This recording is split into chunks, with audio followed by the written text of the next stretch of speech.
क्या आपने कभी सोचा है कि समंदर की गहराइयों में कुछ असामान्य चल रहा है? कुछ ऐसा जो करोड़ों समुद्री जीवों को उनके प्राकृतिक घर से बाहर निकलने पर मजबूर कर रहा है। हाल ही में ऑस्ट्रेलिया के तस्मानिया तट पर लगभग 150 किलर व्हेल अचानक किनारे पर दिखाई दी। कुछ मृत थीं और कुछ इतनी विचलित कि उन्हें वापस पानी में धकेलने की कोशिश भी नाकाम रही। हैरानी की बात यह है कि यही किलर व्हेल समुद्र की गहराइयों की शीर्ष शिकारी मानी जाती हैं। उनसे बाकी जीव डरते हैं, तो फिर वे खुद किससे डरी हुई थीं?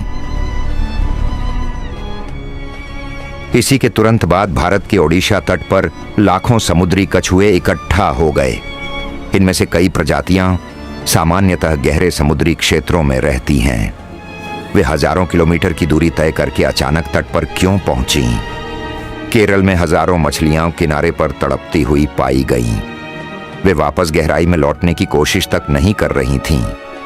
मेक्सिको के तट पर हाल ही में एक 6 मीटर लंबी विचित्र मछली देखी गई, जिसका शरीर रबर जैसा और चमकदार था। यह कोई साधारण जीव नहीं था, बल्कि गहरे समुद्र में रहने वाली एक दुर्लभ प्रजाति थी। दुनिया के कई देशों में गहरे समुद्र की मछलियों की लाशें किनारों पर मिलने लगी हैं। पुराने मिथकों में माना जाता है कि ऐसी मछलियों का सतह पर आना बड़े तूफान या तबाही का संकेत होता है।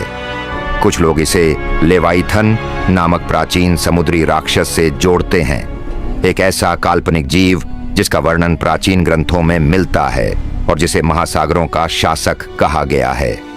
किंवदंतियों में दावा किया गया कि उसने जहाज डुबोए और समुद्री रहस्यों को जन्म दिया। लेकिन क्या सचमुच कोई दैत्य जाग रहा है, या इसके पीछे कोई वैज्ञानिक कारण छिपा है? हमारी पृथ्वी का 71% हिस्सा महासागरों से ढका है, लेकिन मनुष्य ने अब तक केवल लगभग 5% समुद्री क्षेत्र का ही अध्ययन किया है। बाकी 95% अब भी रहस्य है।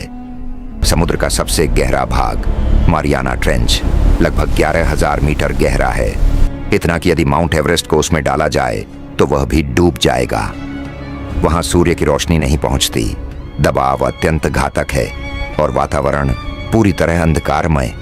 ऐसी परिस्थितियों में रहने वाले जीव अद्भुत और विचित्र होते हैं, जैसे एंगलर फिश जो अपने सिर पर चमकती रोशनी से शिकार को आकर्षित करती है, या अन्य गहरे समुद्री जीव जिनका शरीर असामान्य आकार और बनावट का होता है।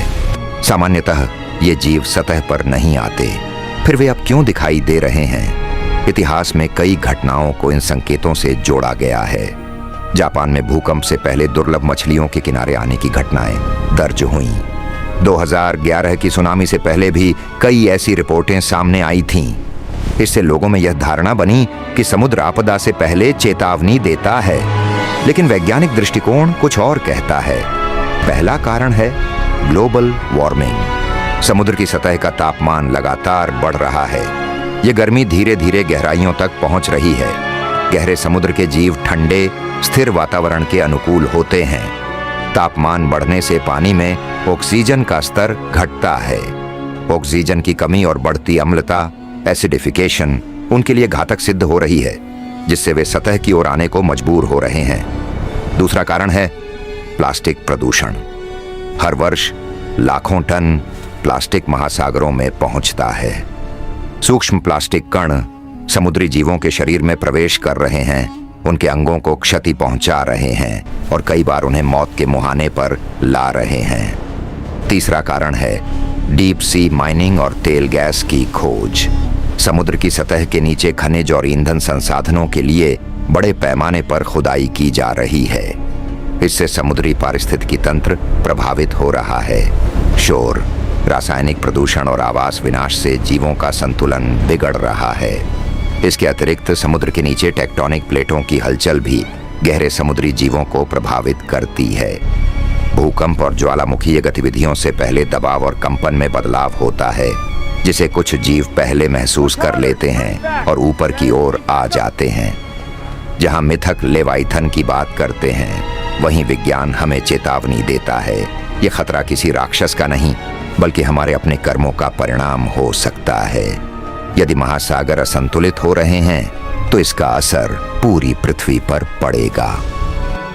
सवाल यह है क्या हम समय रहते संभलेंगे या हम स्वयं अपनी तबाही का कारण बन रहे हैं?